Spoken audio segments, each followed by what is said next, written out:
సంతోషంగా ఉంది నాకైతే.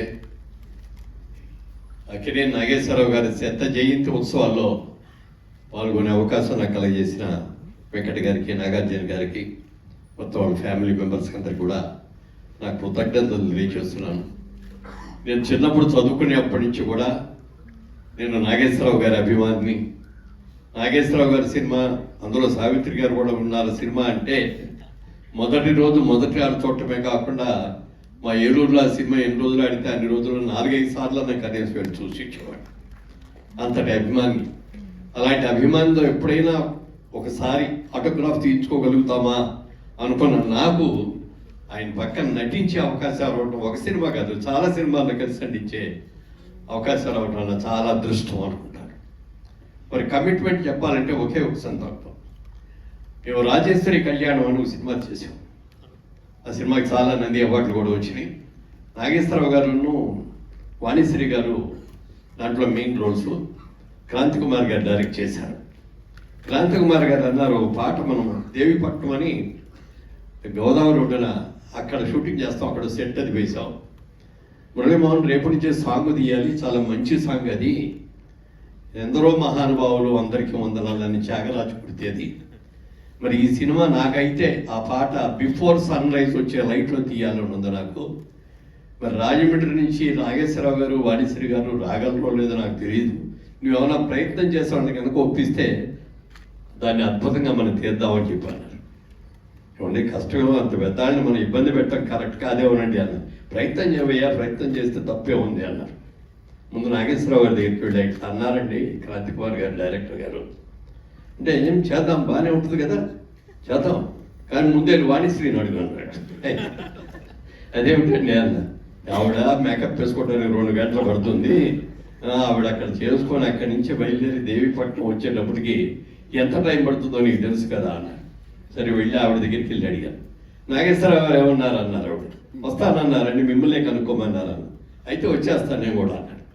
ఓ రోజున సినిమా చూసి సెకండ్ షో చూసి నేను హోటల్కి వచ్చినప్పటికీ ఒకటి కారిడార్లో నడుస్తాను. వాణిశ్రీ గారు, ఏంటమ్మా ఇంకా పడుకోలేదంటే, నేను పడుకోవటం అయిపోయింది, లేచాను కూడా, లేచి ముందు మార్నింగ్ వాక్ చేస్తాను, ఎందుకంటే కాసేపులో మేకప్ వేసుకొని బయలుదేరాలి కదా. అది వాళ్ళ రోజుల్లో వాళ్ళకున్న కమిట్మెంట్, ఒక అద్భుతమైన కమిట్మెంట్. డైరెక్టర్ నాకు ఇది కావాలి అని అంటే దానికోసం ఎంత కష్టమైన, పైగా రాజమండ్రి నుంచి దేవిపట్నం రావడానికి 1 అవర్ కార్ జర్నీ. అలా చేసిన గొప్ప వ్యక్తి అయినా. అలాగే అన్నపూర్ణ స్టూడియోస్, మరి నాగేశ్వరరావు గారి సినిమాలన్నీ కూడా అన్నపూర్ణ పిక్చర్స్ బ్యానర్తో దుక్కిపాటి మధుసూదనరావు గారు నిర్మాతగా అనేక చిత్రాలను నిర్మించారు. కానీ అన్నపూర్ణ స్టూడియోస్ కట్టిన తర్వాత అన్నపూర్ణ స్టూడియోస్ బ్యానర్ మీద అక్కినేని అన్నపూర్ణ గారు సమర్పించు అని పెట్టి తీసిన మొదటి సినిమా, అందులో నటించే అవకాశాన్ని అక్కినేని నాగేశ్వరరావు గారు నాకు ఇచ్చారు.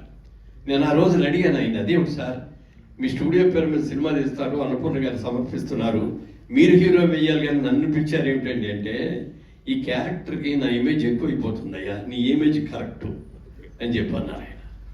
అని చెప్పడమే కాకుండా సినిమాలో బుక్ చేయడమే కాకుండా అన్నపూర్ణ స్టూడియోలో ఆయన అతి పవిత్రంగా చూసుకునే ఆయన గెస్ట్ హౌస్ ఉంటుంది, కాటేజ్.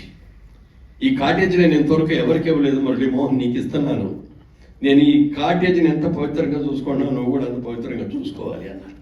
తప్పకుండా సార్ అని చెప్పాను.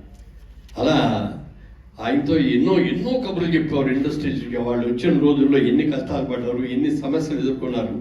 మేము ఇన్ని సమస్యలు ఎదుర్కొని మీకు వచ్చేటప్పటికి మేమంతా కాంక్రీట్ రోడ్లోకి వేసాం, మేము ఇప్పుడు హాయిగా దాని మీద కార్లు వెళ్ళిపోతున్నారు అని చెప్తూ ఉండేవారు. ఆయన నాకు ఇచ్చిన ఒక మంచి మాట నేను జీవితంలో మర్చిపోలేనది.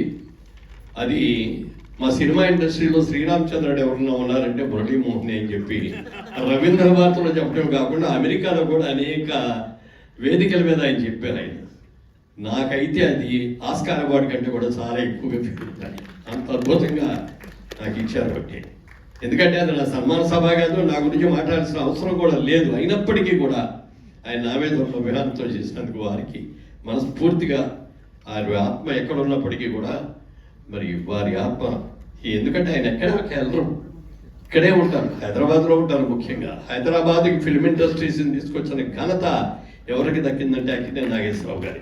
నాగేశ్వరరావు గారితో ఉన్న సినిమా తీయాలి అని అనుకుంటే, మీరు హైదరాబాద్ వచ్చి తీస్తానంటే నాకు కాల్ షీట్లు ఇస్తాను బాబు, మద్రాసు రావడం అనేది నాకు కుదరదు అనేవారు. అలా ఇక్కడ ఇండస్ట్రీని డెవలప్ చేసిన మహానుభావులు, వారికి ఆత్మశాంతి కలగాలని మనస్ఫూర్తిగా కోరుకుంటూ నాగేశ్వరరావు గారితో తీసాం, అలాగే నాగార్జున గారితో కూడా 3 సినిమాలు తీసే అదృష్టం మాకు కలిగింది. మరి మిగిలిన వాళ్ళిద్దరితో ఇంకా చేయలేదు, అది కూడా చేసే అవకాశం. థ్యాంక్ యూ అండి, థ్యాంక్ యూ.